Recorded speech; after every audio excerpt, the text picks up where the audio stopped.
Allô, allô, allô, est-ce que vous m'entendez? Ici Londres, les Français parlent au français, etc. Donc, je vous salue ce matin et ça fait plaisir de vous voir. Si vous êtes en visite chez nous ce matin, bienvenue et bonne année à toutes les personnes auxquelles je n'ai pas pu adresser la parole. Euh, je veux nous inviter à chercher dans la parole de Dieu 1 Corinthiens 12 et pour expliquer les passages difficiles, vous êtes bien servi ce matin parce que... Alors, si vous ne comprenez toujours pas rien, quoi que ce soit, après le message, on pourra discuter comme toujours. Et nous allons lire quand même euh, les, les premiers versets de 1 Corinthiens 12. C'est super ce que Mike a dit concernant l'importance d'être un corps quand on a partagé la Sainte Seine. Et Paul évoque cela dans cette lettre aux Corinthiens.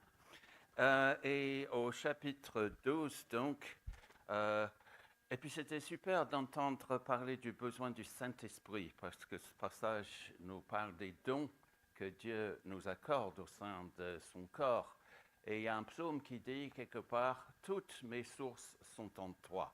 Et on a vraiment besoin de nous recentrer sur Jésus et sur sa parole, comme disait Axel la semaine dernière à travers le psaume 1. Et donc 1 Corinthiens 12, Paul dit ceci, il dit, en ce qui concerne les réalités spirituelles, je ne veux pas, frères et sœurs, que vous soyez dans l'ignorance. Vous savez comment, lorsque vous étiez étrangers au peuple de Dieu, vous vous laissiez irrésistiblement entraîner vers les idoles muettes.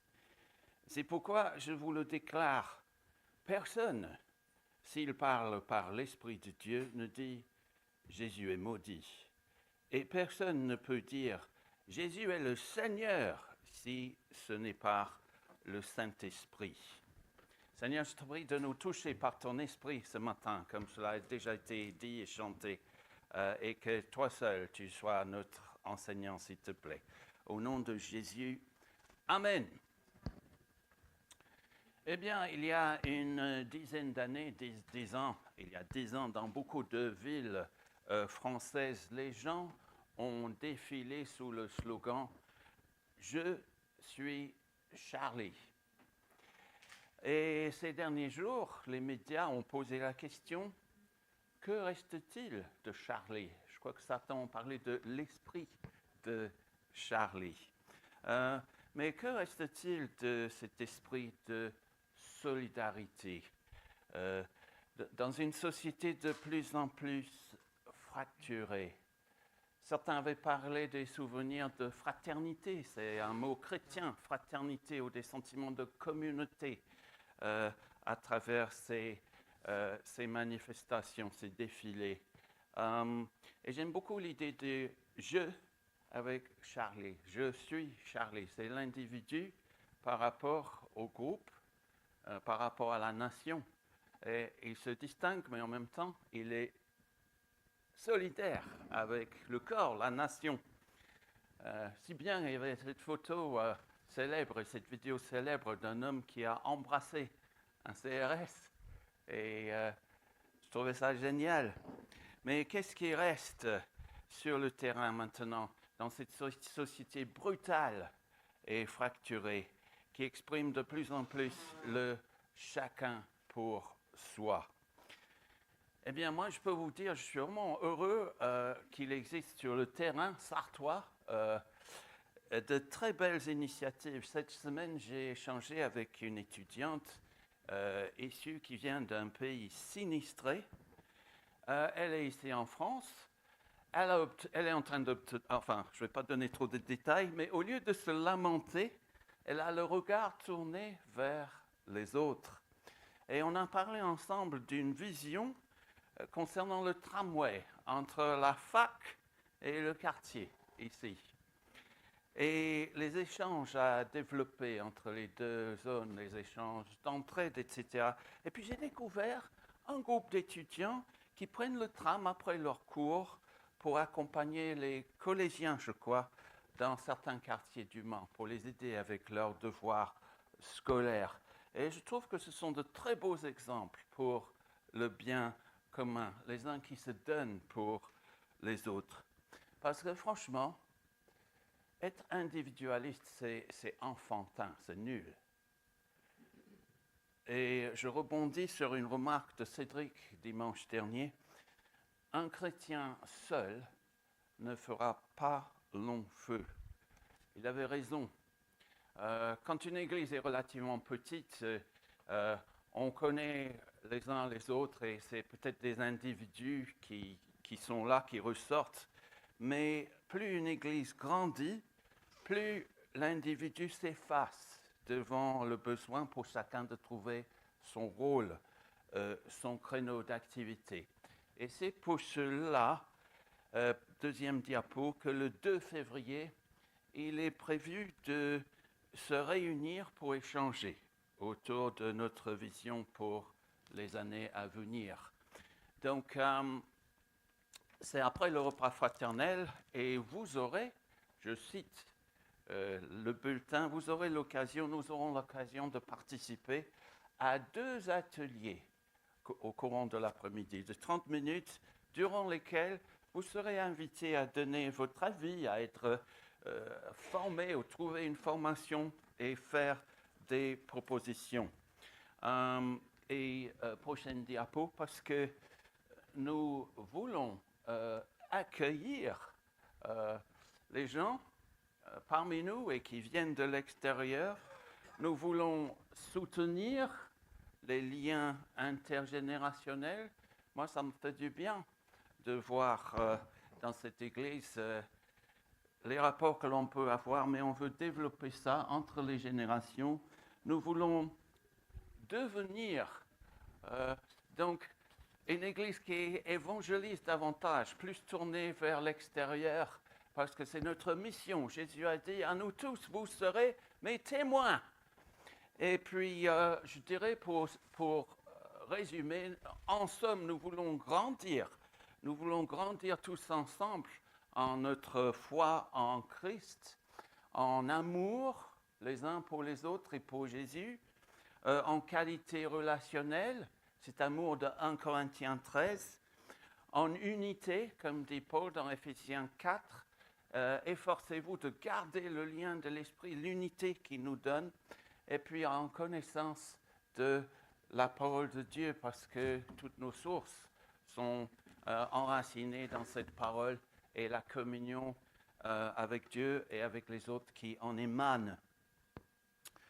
Alors, on va passer au diapo suivant. Et donc, je pose la question, que faire pour Jésus? Ce sera un peu ça, le thème de notre rencontre en février. Et la question de Paul, dès qu'il se convertit, c'est Seigneur, que veux-tu que je fasse? La question de Dylan, quand il s'est converti dans les années 79-80 du dernier siècle, c'était « What can I do for you ?» Tu m'as sauvé, qu'est-ce que je peux faire pour toi? Et Jésus qui dit à un aveugle dans Luc 18 « Que veux-tu que je fasse pour toi ?» Et je me dis que on pourrait voir ces 2 questions comme un ensemble. En gros, qu'est-ce que Dieu m'a donné à faire? Qu'est-ce qu'il veut que je fasse dans cette église, ici? Alors, ce passage peut nous aider. Et je vais vous donner un découpage que je peux vous proposer. Prochaine diapo. Paul commence en disant, c'est quoi un chrétien? Dans les versets 1 à 3. Puis nous allons voir qu'est-ce que c'est qu'un don spirituel, un don pour servir. Et troisièmement, ça c'est les versets 4 à 7, troisièmement, comment je peux découvrir mes dons pour servir Dieu au sein de son Église, les versets 8 à 13. Et puis, à la fin, là, il y a des choses sur le corps perturbé par un mauvais usage des dons, des capacités, et un corps en bonne santé, où on se réjouit les uns avec les autres et on pleure les uns avec les autres. Ça, c'est le verset 14, les versets 14 à 30. Nous n'allons pas tout lire, Mais dans les versets 1 à 3 que je viens de lire, on peut fermer la diaporama maintenant. Les versets 1 à 3, c'est quoi un vrai chrétien? Eh bien, un vrai chrétien, c'est quelqu'un qui veut mettre Jésus-Christ au centre de sa vie. L'Église est construite sur Jésus, la pierre d'angle. Et donc, quand on a ce désir de mettre Jésus au centre de sa vie, on a le Saint-Esprit, nous dit ce passage. On n'a plus envie de dire Jésus est maudit. On se détourne de tout ce qui remplace Dieu dans notre vie autrefois, tout ce qui remplaçait Dieu. Paul ici évoque des idoles muettes dans les versets 2 à 3. Le travail, la famille, nos passions, nos désirs, c'est Jésus au centre. Et puis tout le reste prend sa perspective. Et donc, Paul dit que tout vrai chrétien est pleinement rempli du Saint-Esprit. Tout chrétien, dès la conversion, a le Saint-Esprit. Donc, méfions-nous de donner l'impression aux gens, à d'autres, qui n'ont pas le Saint-Esprit.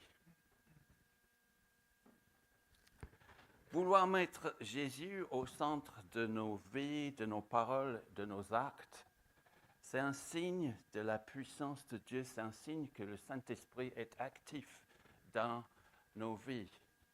Méfions-nous de dire aussi que telle ou telle église n'a pas autant le Saint-Esprit que la nôtre, ou vice-versa.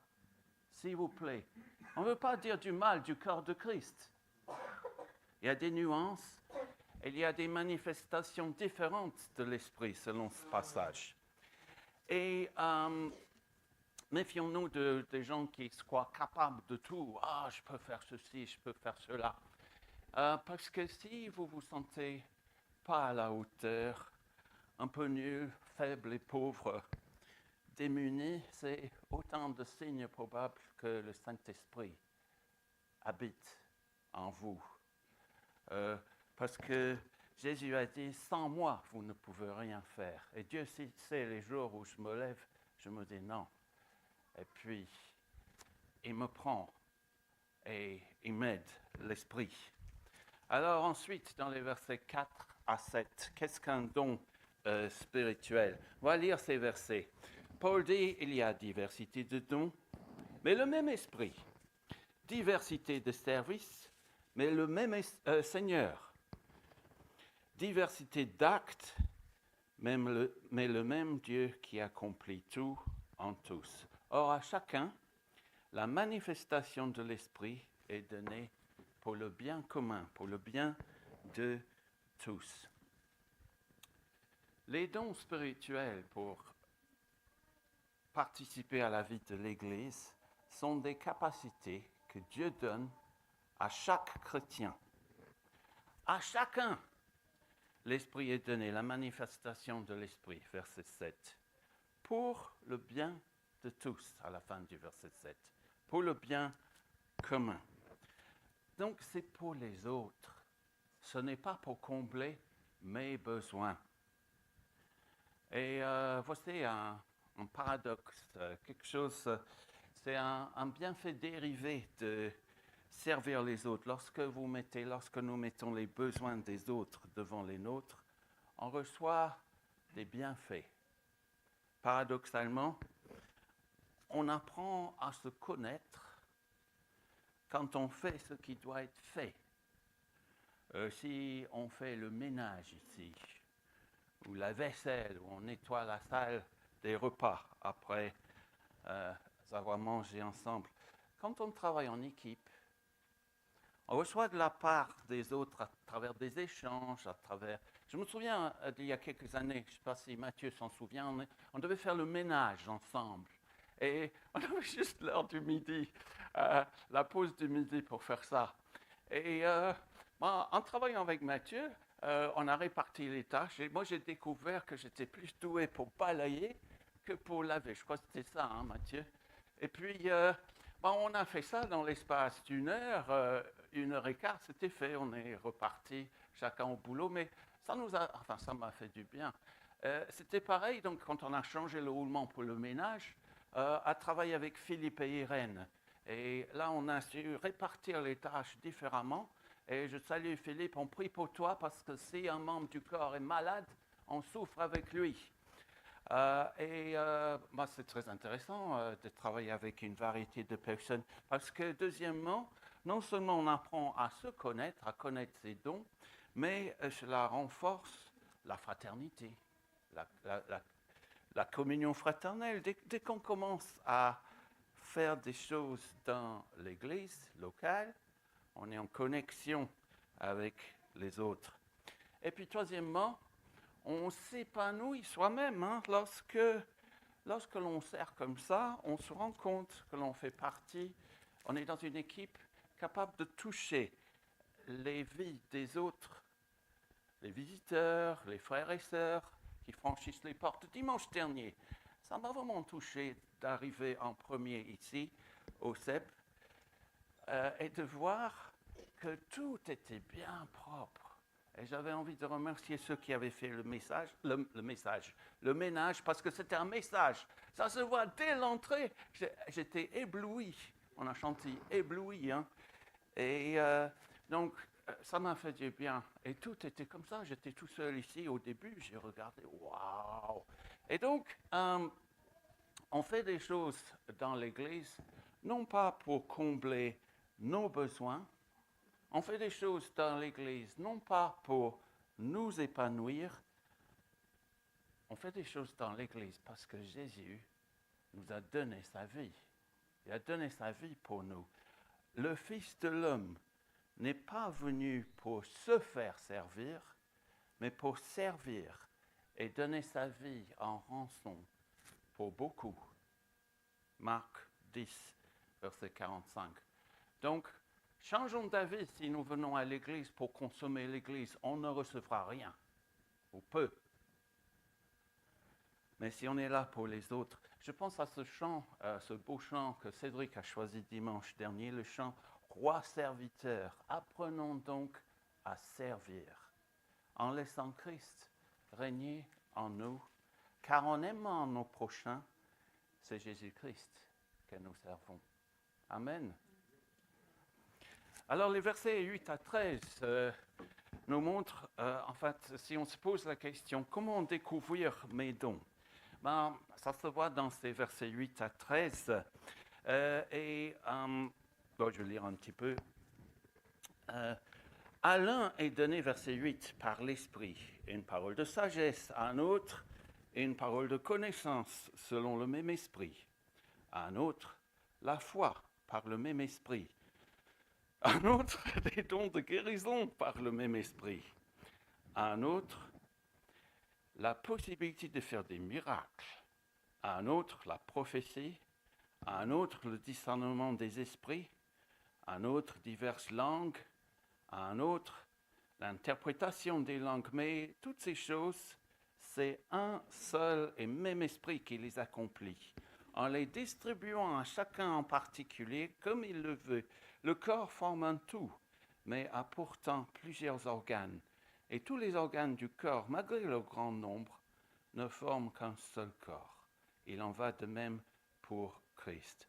En effet, que nous soyons juifs ou grecs, anglais ou français, esclaves ou libres, nous avons tous été baptisés dans un seul esprit pour former un seul corps. Et nous avons tous bu à un seul esprit. Je suis épaté, je suis ébloui par ce Dieu de variété, ce Dieu qui a tout créé, si vous avez lu ça dans Genèse 1 en début d'année, avec tant de variétés, tant d'espèces. Eh bien, voilà comment Dieu déverse ses dons divers et variés sur son Église. Il y a des listes de dons pour essayer de repérer et découvrir nos dons. Je pense qu'il y en a 4 ou 5. Il y a Éphésiens 4, 11 et 12, Romains 12, 6 à 8. Il y a 1 Pierre, il y a une petite liste dans 1 Pierre 4. Et puis il y a ce chapitre en Corinthiens 12, et Paul développe davantage plus loin au chapitre 14. Mais comment comprendre mes dons spirituels? Comment repérer ce que je peux faire? Eh bien, on pourrait peut-être les regrouper en 3 catégories de base. Hein, ils ne correspondent pas à tous exactement, mais il y a d'abord les dons autour de la parole. Ensuite, il y a des dons de, j'aime pas ce mot, leadership, de gouvernance, si vous voulez.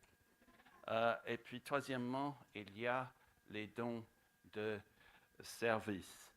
Et si on prend ça un peu comme des matrices, ça peut, ou des cercles, ça peut, hein, on peut être dans plusieurs catégories. Voilà. Mais les dons de la parole, premièrement, c'est surtout représenter Dieu auprès des gens. Donc, merci Mike, tu as parlé du travail horrible du prédicateur. Il est censé représenter Dieu aux gens. Je ne me sens pas digne, mais je prie pour ça. Mais c'est quelqu'un qui dit, j'aimerais vous aider, nous aider à mieux comprendre la parole de Dieu. Dans cette catégorie de dons de la parole, il y a par exemple, on vient de la part de Dieu pour évangéliser, pour aider les gens à croire. Il y a l'enseignement qui est la capacité d'aider les gens à apprendre. Ensuite, il y a la prophétie. Et c'est tout simplement, je dirais, après des années d'expérience quand même, c'est savoir dire la vérité de manière à ce qu'elle s'applique à une situation précise dans la vie de quelqu'un ou dans la vie de l'Église. C'est un peu comme l'enseignement, mais c'est inspiré. Et ça vient de la Bible. Et ça ne contredit pas la Bible. Et ensuite, il y a tout simplement peut-être le don de parler, d'annoncer en public la parole pour évangéliser, pour enseigner. Et puis il y a les dons de leadership, de gouvernance. Donc c'est plutôt savoir faire avancer les choses. Ça pourrait être le don d'un entrepreneur. Apôtre, c'est un peu pionnier, fondateur, défricher de nouveaux territoires. Et quand on est dans la gouvernance en tant que leader, c'est projeter une vision. C'est la capacité d'associer un groupe de personnes et les enthousiasmer autour d'une vision. Et dans ces dons-là, il y a l'administration, parce qu'il y a des visionnaires qui ont besoin d'autres pour organiser la mise en place sur le terrain, d'organiser, de réaliser une tâche. Et puis, dans ces catégories de gouvernance, il y a la sagesse, comment résoudre des problèmes. Le roi Salomon, un des premiers dons qu'il a demandé de la part de Dieu, c'était la sagesse. Et puis, Paul parle de la foi, du don de la foi ici, dans le verset 9. Ce n'est probablement pas la foi pour sauver, mais dans ce contexte, la capacité pour viser un objectif très clairement. Et puis ensuite, après la parole, la gouvernance, il y a des dons d'aide pour aider les autres. Savoir se mettre aux côtés des gens dans le besoin. Savoir comprendre ce dont un autre aurait besoin pour grandir. La guérison est mentionnée ici. Savoir peut-être faciliter la guérison émotionnelle ou spirituelle. Romains 12, verset 8, nous parle du don de la bienveillance, de l'empathie. Savoir accompagner les gens pour qu'ils se sentent mieux après avoir été en contact avec toi. Sans usurper, sans prendre le contrôle de leur vie, quoi. Hein? C'est juste, il y a une capacité de s'identifier avec quelqu'un qui est dans la douleur, si bien que après l'autre se sent plutôt élevé. Et dans ces dons de service, il y a la capacité pour répondre efficacement aux besoins pratiques. Romains 12 nous parle de partager, du partage, la générosité.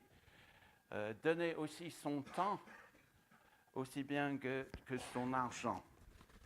Et donc, nous ne pouvons pas réunir tous les dons et atteindre tout le monde. Il y a toutes sortes de services, nous dit Paul au verset 5, 6, 4. Mais quand on met tout ça ensemble, on a des différents terrains pour exercer nos dons. Vous pouvez être mieux avec les enfants qu'avec les adultes. Vous êtes mieux à gérer de grands groupes plutôt que de petits groupes. Et en plus, il y a différents niveaux. Telle personne est très très douée pour tel don, et voilà telle personne qui est encore plus douée. Mais ce sont des dons que Dieu a donnés, donc aucune raison pour s'enorgueillir. On met tout cela ensemble, on a une palette personnelle qui est unique. On est chacun tellement différent, tellement unique, mais équipé par Dieu. C'est comme un flocon de neige. On est chacun unique, différent. Et ça veut dire qu'il y a des personnes que vous seuls, vous pouvez aider. Je pense au milieu où j'évolue, je me sens bien pour... Bon, je vais prendre soin de ce que je dis, parce qu'il peut y avoir des écoutes externes.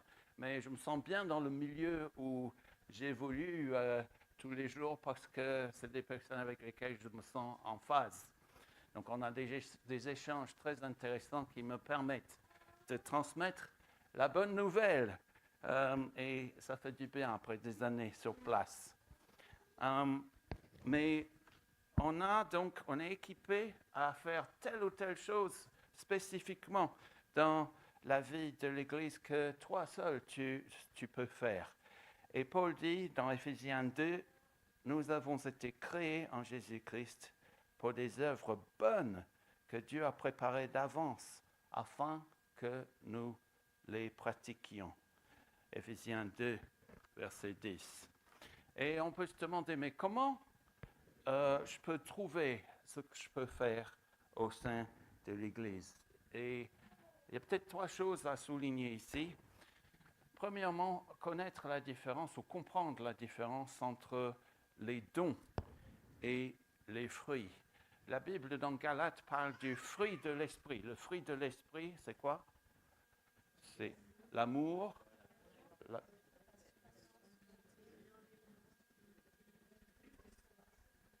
Mamma mia, ça c'est génial. Merci beaucoup. Donc voilà le fruit de l'esprit. Chaque chrétien est censé porter ce fruit. Et ils sont tous censés être là en harmonie, en train de grandir en nous. Il est comme un arbre planté auprès des courants d'eau. Et vous ne pouvez pas dire donc, ah ben moi j'ai l'amour. Qu'est-ce que j'ai l'amour? Mais j'ai aucune maîtrise de moi. Hein? Si vous grandissez dans une manifestation de ce fruit, vous grandissez dans tous les autres parce que ça converge. Donc la croissance spirituelle, les fruits, c'est harmonieux. Mais personne n'a tous les dons. Le Seigneur a donné un ou plusieurs dons à chacun dans son œuvre pour le servir. Mais faisons très attention à ne pas confondre les fruits avec les dons. Mon fruit spirituel peut être en chute libre. Hein. Je peux être en bisbille avec mon épouse, en bisbille avec autrui, et ne vis pas du tout en phase avec le Seigneur. Et pourtant, je me trouve dans une situation propice où je peux utiliser les dons que le Seigneur m'a donnés. Et d'autres pourraient dire, « Ah, merci, j'ai été béni par ce que tu m'as fait. » Alors que ma vie privée, ça peut être vraiment une catastrophe. Alors faisons très très attention à ne pas confondre l'exercice d'un don que le Seigneur nous a donné avec la croissance de fruits spirituel, du fruit de l'amour, de la joie, de la paix, de la patience. Parce que les dons sans cultiver le fruit de l'esprit, c'est comme un pneu de vélo qui se dégonfle. Ça m'est arrivé il y a 1 an, c'était terrible. J'avais remarqué un problème quand je passais sur les trottoirs avec mon vélo, j'entendais psst, comme ça, c'était au mois de novembre, ok. Et puis parfois sur les bus, psst, ok. Puis au mois de janvier, donc ou février, voilà, il faisait froid, je me lève à 5-6 heures du matin pour aller à vélo au travail. Et près de Sargé, sur une route de campagne, j'entends psst, je commence à glisser comme ça. Et ben voilà, sans les dons, sans les fruits, c'est un peu comme ça. Vous allez glisser, vous allez chuter. Et il est plus important de développer notre caractère, l'amour, la joie, la paix, la patience, que toute autre chose. Si on n'est pas en train de cultiver notre marche avec le Seigneur, notre vie de prière, on court tout droit à la chute. Jésus dit dans Matthieu 7, ceux qui me disent « Seigneur, Seigneur !» n'entreront pas tous dans le royaume des cieux, mais seulement celui qui fait la volonté de mon Père céleste. Beaucoup me diront ce jour-là, « Seigneur, Seigneur, n'avons-nous pas prophétisé en ton nom? N'avons-nous pas chassé des démons en ton nom? N'avons-nous pas fait beaucoup de miracles en ton nom ?» Alors je leur dirai ouvertement, je ne vous ai jamais connu. Éloignez-vous de moi, vous qui commettez le mal. Jésus dit plutôt, réjouissez-vous plutôt que vos noms sont inscrits dans les cieux auprès de mon Père. Je suis connu de Dieu et je veux être rempli de lui, je veux le connaître. Et dans les versets 14 et suivants, et je me fais bref, le corps n'est pas formé d'un seul organe, mais de plusieurs. Si le pied disait, puisque je ne suis pas une main, je ne n'appartiens pas au corps, ne ferait-il pas partie du corps pour autant, etc., etc. Qu'est-ce que Paul est en train de dire là? Il est en train de dire qu'il peut y avoir des problèmes avec les dons. Il y a des choses que nous sommes tous appelés à faire. Nous devons tous. On est tous censés encourager les uns et les autres, exhorter. On est tous censés évangéliser, témoigner. Vous serez mes témoins, dit Jésus. Qu'est-ce qu'on fait? Et on est tous censés donner de son temps, de son argent, des dons que Dieu nous a donnés. Mais il y a des problèmes. Parce que d'un côté, on peut dire, mais je suis nul pour transmettre l'évangile, je n'arrive pas à témoigner. Donc, je n'ai pas à le faire.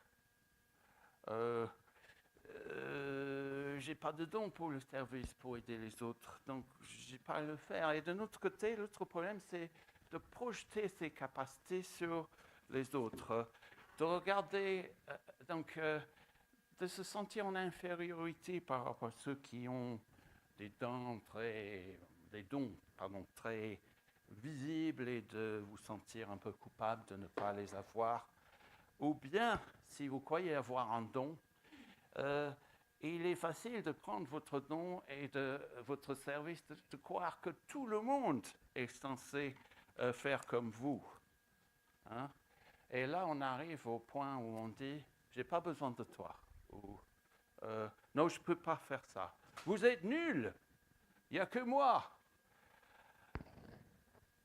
Et puis on dit, dans cette attitude-là, si on se souciait vraiment de moi dans cette église, vous seriez tous comme moi, vous feriez tous comme je fais. Bien sûr, ce serait une église où tout le monde ferait la même chose. Or, Dieu est un Dieu de variété.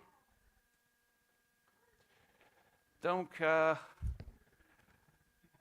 je vais terminer ici. Comment découvrir votre don? Je dirais, quelles sont vos affinités? Qu'est-ce qui fait vibrer votre cœur? Je sais que depuis l'enfance, je suis intéressé par les langues et Dieu m'a fait marcher dans cette voie-là.